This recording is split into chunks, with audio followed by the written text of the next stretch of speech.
안녕하세요. 행복한 TV의 유토입니다. 오늘은 앙뚜안트 생텍쥐베리의 어린 왕자 한번 해보려고 해요. 앙뚜안트 생텍쥐베리는 프랑스의 비행사이면서 작가였고요. 1900년 프랑스 리옹에서 태어났다고 합니다. 해군 사관학교에 입학하고자 했으나 시험에서 실패하고 미술학교 건축과에 들어갔는데요.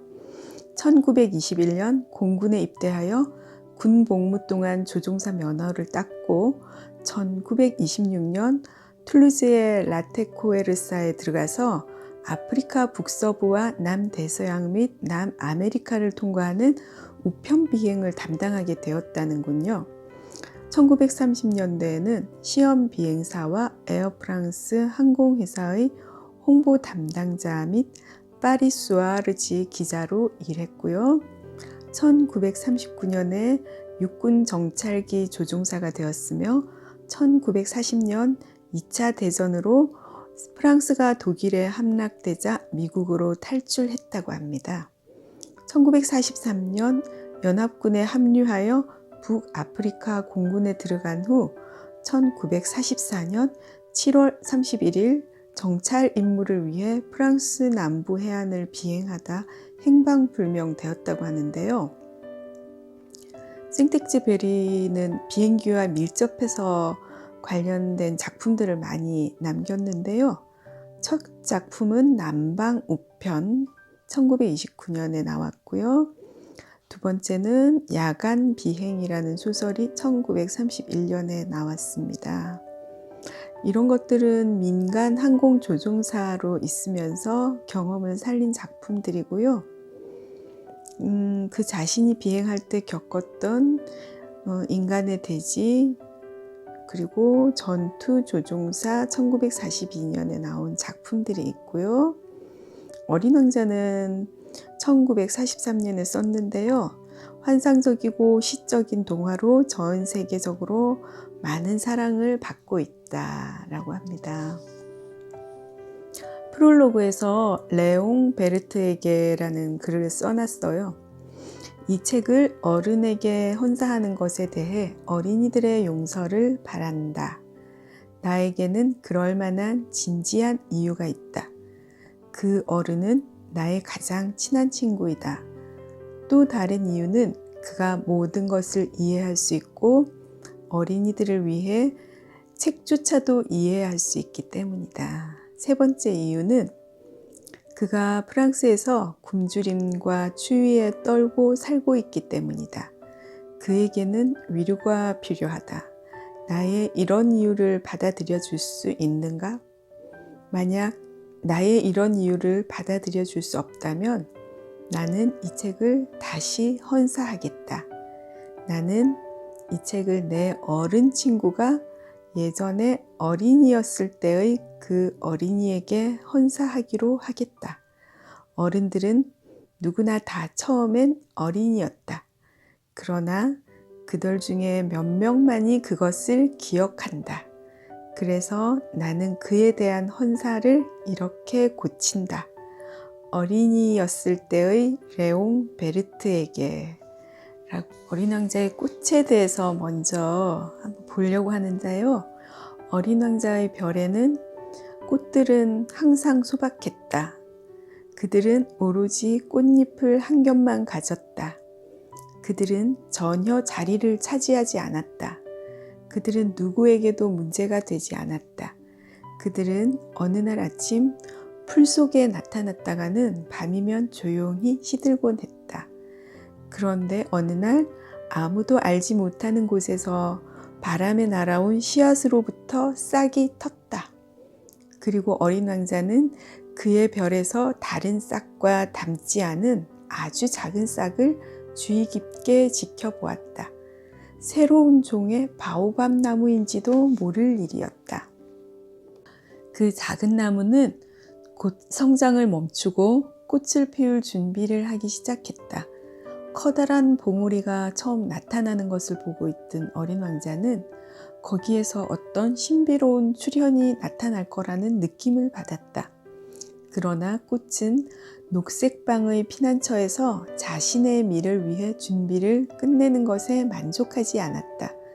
꽃은 최대한 조심스럽게 색깔을 고르고 있었다. 그녀는 천천히 옷을 입었다. 꽃은 꽃잎을 하나하나 다듬고 있었다. 그녀는 양귀비꽃처럼 몹시 헝클어진 채로 세상 속으로 나가고 싶지 않았다. 그녀의 아름다움이 최고로 빛을 발할 때라야 비로소 나타나고 싶어 했다. 아, 정말 그녀는 너무 요염한 창조물이었다. 그리고 그녀의 신비로운 지장은 여러 날 지속되었다. 그런 다음 어느 날 아침, 바로 해가 떠오르는 시각에 꽃은 갑자기 모습을 드러냈다.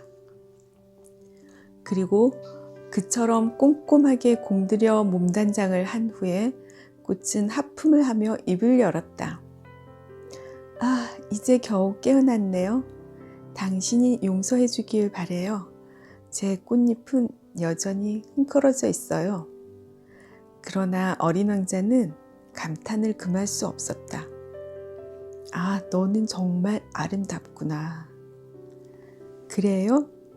꽃이 달콤하게 대답했다. 그리고 난 해와 같은 시간에 태어났답니다. 어린 왕자는 꽃이 그다지 겸손하지는 않지만 얼마나 자극적이고 심금을 울리는지 쉽게 짐작할 수 있었다. 아침을 먹을 시간이군요. 꽃이 말했다.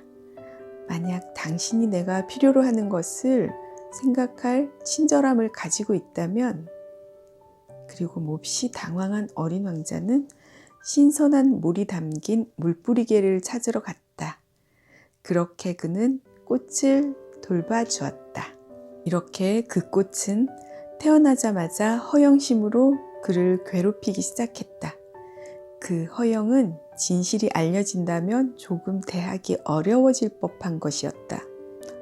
어느 날 그녀는 어린 왕자에게 이렇게 말했다. 발톱을 가진 호랑이들이 와도 괜찮아요. 내 별엔 호랑이가 없어. 어린 왕자는 반박했다. 그리고 어쨌든 호랑이는 풀을 먹지도 않아. 저는 풀이 아니에요. 꽃은 부드럽게 대답했다. 미안해.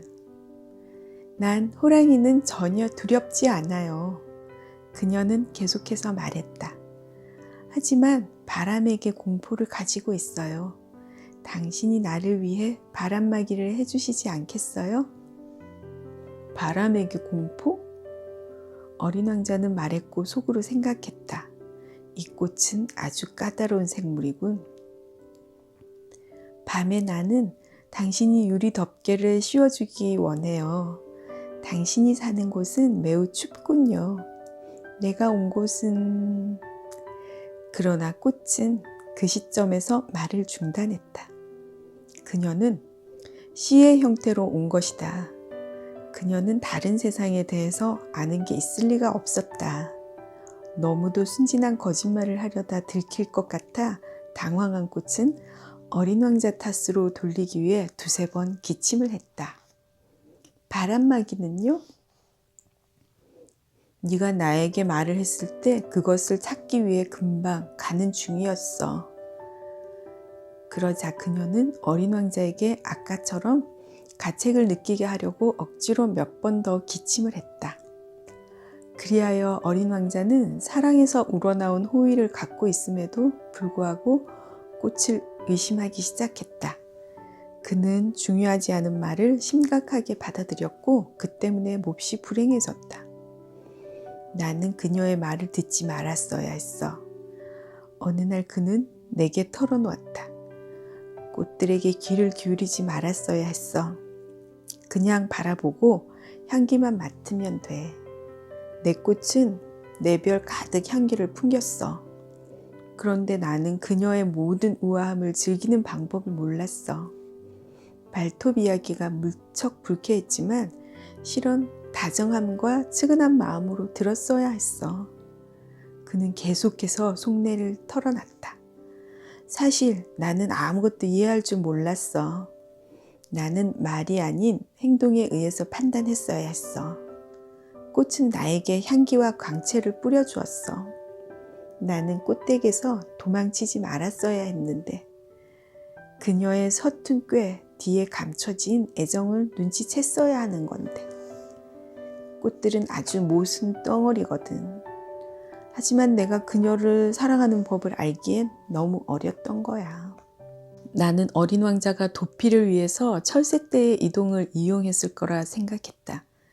떠나는 날 아침 그는 별을 완벽하게 정돈해 놓았다. 그는 활화산들을 조심스럽게 청소했다. 그에겐 활화산이 2개 있었다.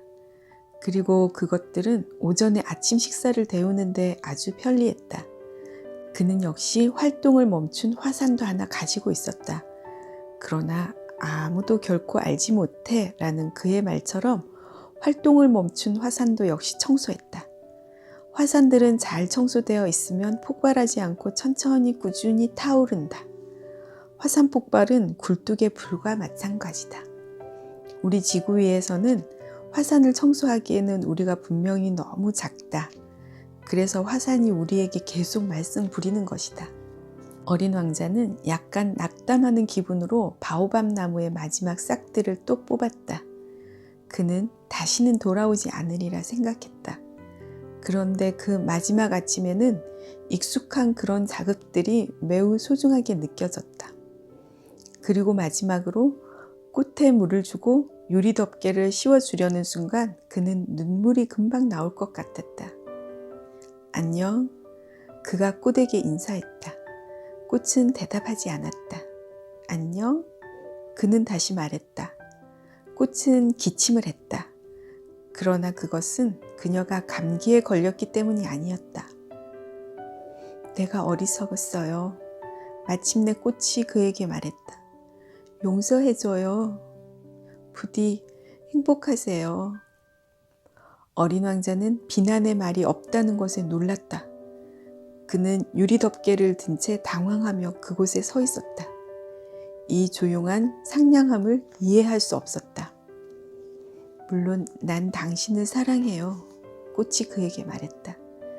그동안 당신이 그걸 몰랐던 것은 내 잘못이에요. 그건 중요하지 않아요. 하지만 당신도 나처럼 어리석었어요. 부디 행복해요. 유리 덮개는 그냥 두세요. 이젠 더 이상 원하지 않아요. 하지만 바람이 내 감기는 그처럼 심하지 않아요.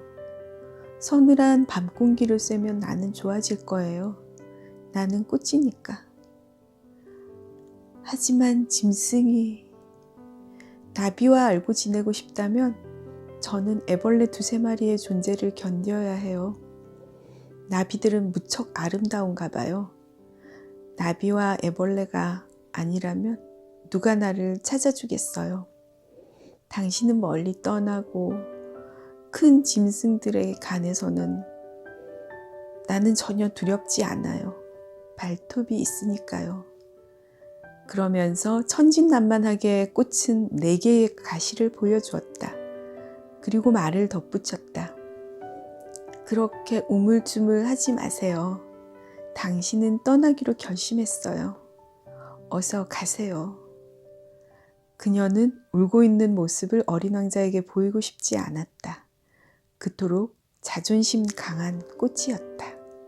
어린 왕자가 많은 별을 거쳐 지구에 와서 여우를 만난 장면입니다. 안녕, 여우가 말했다. 안녕, 어린 왕자는 점잖게 대답하고 주위를 돌아봤으나 아무것도 보이지 않았다. 난 바로 여기 있어. 그 목소리가 말했다. 사과나무 밑에. 너는 누구지? 어린 왕자가 말했다. 넌 참 보기에 예쁘구나. 난 여우야. 이리 와서 함께 놀자. 어린 왕자가 제안했다. 난 아주 우울하단다. 난 너와 함께 놀 수 없어. 나는 길들여져 있지 않으니까. 여우가 말했다. 아, 미안해. 어린 왕자가 말했다. 그런데 잠깐 생각해 본 후에 그는 말을 덧붙였다. 길들인다는 게 뭐지? 너는 여기 살지 않는구나. 여우가 물었다. 너는 무엇을 찾고 있니? 난 사람들을 찾고 있어. 어린 왕자가 말했다. 길들인다는 게 뭐지? 그들은 총을 가지고 있고 사냥을 하지. 그건 참 성가신 일이야. 그들은 역시 닭도 길러. 그것이 그들의 유일한 관심사야. 너는 닭을 찾니? 아니, 어린 왕자가 말했다. 나는 친구를 찾고 있어. 길들인다는 게 뭐야? 그건 너무 자주 소홀히 되는 행동이지. 여우가 말했다. 그건 관계를 맺는다는 뜻이야. 관계를 맺는다고? 바로 그래. 여우가 말했다. 나에겐 너는 아직 수십만의 다른 소년들과 다를 바 없는 어떤 소년에 지나지 않아. 그래서 난 너를 필요로 하지 않아. 너의 입장에서 보면 너도 나를 필요로 하지 않아. 난 너에게 수많은 다른 여우와 똑같은 한 마리 여우에 지나지 않아. 하지만 만약 네가 나를 길들인다면 우리는 서로를 필요로 하게 될 거야. 나에게 너는 세상에서 유일한 존재가 되고 너에게 나는 세상에서 유일한 존재가 되는 거야. 이해하기 시작했어. 어린 왕자가 말했다. 꽃 한 송이가 있는데 그 꽃이 나를 길들인 것 같아. 그럴지도 모르지. 여우가 말했다. 지구에는 온갖 종류의 것들을 보니까. 하지만 이것은 지구에서가 아니야. 어린 왕자가 말했다. 여우는 당황스럽고 몹시 궁금한 것처럼 보였다. 다른 별에서? 그래. 그 별엔 사냥꾼들이 있니? 아니? 그거 재밌군. 그럼 닭은? 없어? 완벽한 곳은 없군. 여우는 한숨을 쉬었다. 하지만 여우는 자기 생각으로 돌아갔다. 내 생활은 단조롭단다. 여우가 말했다. 나는 닭을 사냥해. 사람들은 나를 사냥하지. 닭들은 모두 똑같고 사람들도 모두 똑같아. 그래서 나는 실증이 나. 하지만 네가 나를 길들인다면 내 삶은 햇빛으로 충만하게 될 거야. 다른 모든 발소리와 너의 발소리를 나는 구별하게 되겠지? 다른 발소리들은 나를 땅 밑으로 기어 들어가게 하겠지. 너의 발소리는 음악처럼 동굴 밖으로 나를 불러낼 거야. 그리고 저길 봐. 저기 아래에 있는 밀밭이 보이지? 난 빵을 먹지 않아. 밀은 내겐 아무 소용이 없는 거야. 밀밭은 나에게 아무것도 말하지 않아. 그건 슬픈 일이지. 그런데 너는 금빛 머리카락을 가졌어. 네가 나를 길들인다면 얼마나 근사할지 생각해봐. 밀도 역시 금빛이니까 그걸 보면 네가 생각날 거야. 그리고 나는 밀밭의 바람 소리를 사랑하게 될 거야. 여우는 오랫동안 어린 왕자를 응시했다. 부탁이야. 나를 길들여줘. 그가 말했다. 나도 무척이나 그러고 싶어. 어린 왕자는 대답했다. 하지만 내겐 시간이 많지 않아. 친구들을 찾아야 하고 알아야 할 일도 많아. 사람은 오로지 자기가 길들이는 것만을 알 수 있어. 여우가 말했다. 사람들은 더 이상 어떤 것도 이해할 시간이 없어. 그들은 상점에서 이미 만들어진 것들을 사거든. 그런데 사람이 우정을 살 수 있는 상점은 어디에도 없어.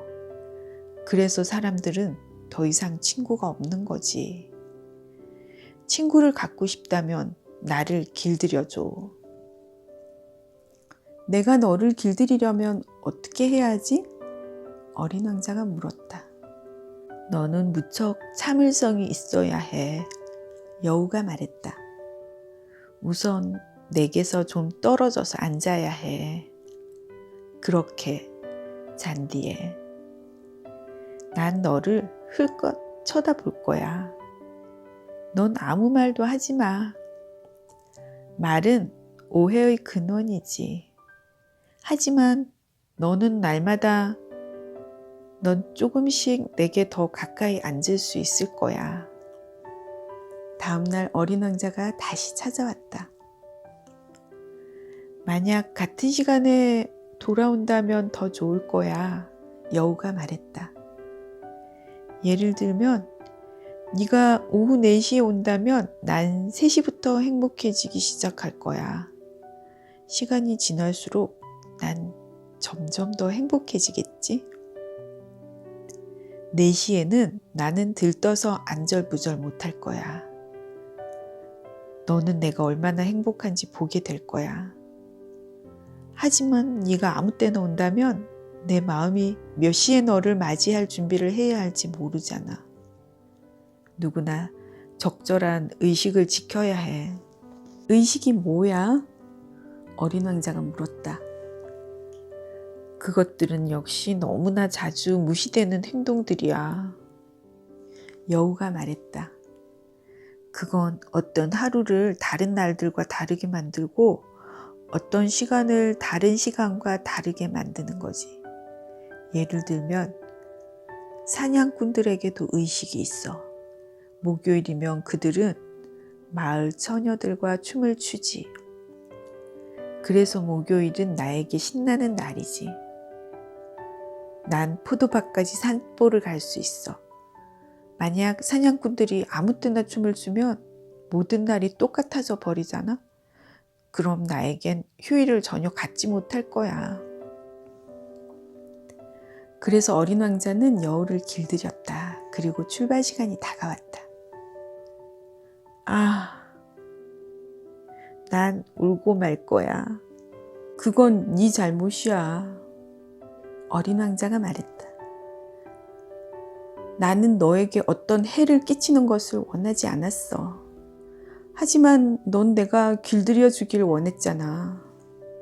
그래, 그렇지. 여우가 말했다. 하지만 넌 울고 말겠지? 어린 왕자가 말했다. 그렇겠지. 여우가 말했다. 그러면 넌 이로울 게 아무것도 없잖아. 나에게 이로운 게 있어. 여우가 말했다. 밀밭의 색깔 때문에 말이야. 장미들에게 다시 가서 봐. 너는 이 장미꽃이 세상에 오직 하나뿐이라는 걸 알게 될 거야. 그리고 내게 돌아와서 작별 인사를 해줘. 그러면 내가 너에게 한 가지 비밀을 선물할게. 어린 왕자는 장미들을 다시 보기 위해서 갔다.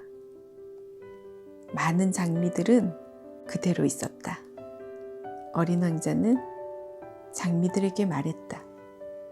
너희들은 내 장미와 전혀 닮지 않았어. 너희들은 아직까지 중요한 존재가 아니야. 아무도 너희들을 길들이지 않았고 너희는 아무도 길들이지 않았어. 너희는 예전에 내가 처음 봤을 때의 여우와 같아. 그는 수많은 다른 여우들과 같은 여우일 뿐이었어. 하지만 내가 그를 친구로 만들었기 때문에 그는 이제 이 세상에 오직 하나뿐인 여우야. 그러자 많은 장미들은 무척 당황해했다. 너희들은 아름답지만 공허할 거야. 누군가 너희들을 위해 죽을 수 없을 테니까. 확신하건대 평범한 행인에게 내 꽃은 너희와 똑같이 보이겠지. 하지만 본래 혼자인 그 꽃이 내겐 너희보다도 더 소중해. 왜냐하면 내가 꽃에게 물을 주었기 때문이야. 왜냐하면 내가 유리 덮개를 씌워줬기 때문이야. 바람막이 뒤로 바람을 막아 보호해 주기로 했어. 내가 애벌레를 잡아준 것도 그 꽃을 위해서지. 그녀가 불평을 하거나 자랑하거나 때로는 침묵을 지키는 것을 내가 귀 기울여 들어준 것도 그녀이기 때문이지. 왜냐하면 그녀는 내 장미니까. 그리고 그는 여우를 보기 위해 돌아갔다. 안녕, 그가 말했다. 안녕, 여우가 말했다. 그리고 자, 이게 내 비밀이야. 아주 단순한. 마음으로 봐야만 잘 볼 수 있다는 거야. 정말 본질적인 것은 눈에 보이지 않는단다. 본질적인 것은 눈에 보이지 않는다? 어린 왕자는 확실하게 기억하기 위해서 반복했다. 너의 장미를 그토록 소중하게 만든 건 너의 장미를 위해 네가 소비한 그 시간이란다. 내가 내 장미를 위해 소비한 시간이다? 어린 왕자는 확실하게 기억하기 위해서 말했다. 사람들은 이 진리를 잊어버렸어. 하지만 너는 이것을 잊지 말아야 해. 너는 네가 길들인 것에 대해 영원히 책임이 있어. 너는 네 장미에 대해 책임이 있어. 나는 장미에게 책임이 있어. 어린 왕자는 확실하게 기억을 하기 위해서 반복했다.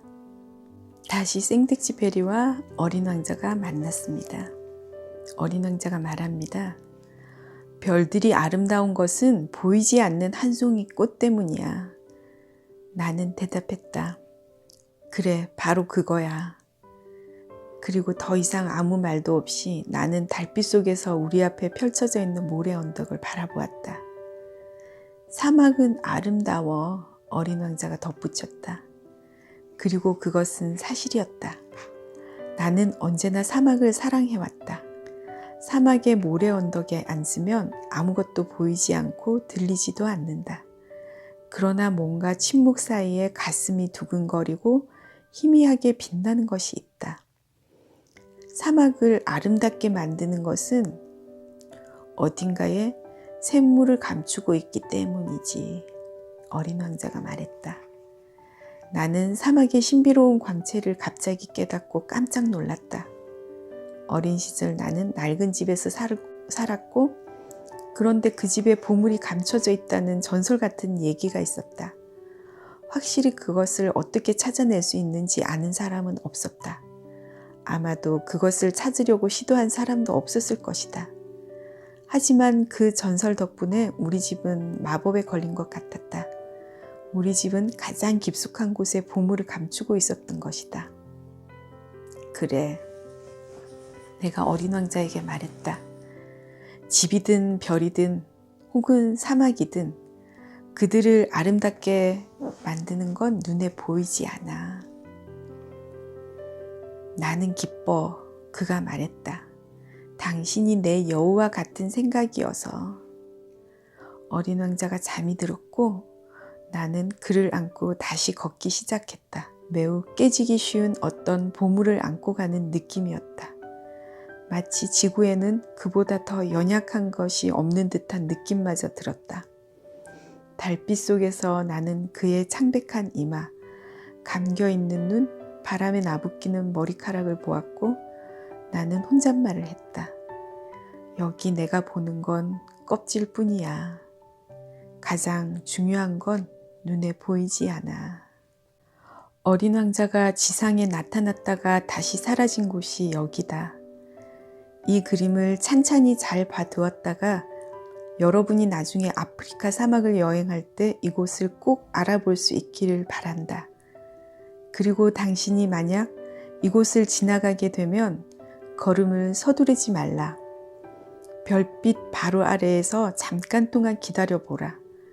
그런 다음에 만일 어떤 어린 친구가 웃으며 다가오면 머리칼이 금빛이고 묻는 말에 대답을 거부하면 여러분은 그가 누구인지 알 것이다. 그런 일이 생기면 나를 위로해 줘라. 그가 돌아왔다고 내게 연락해 주길 바란다.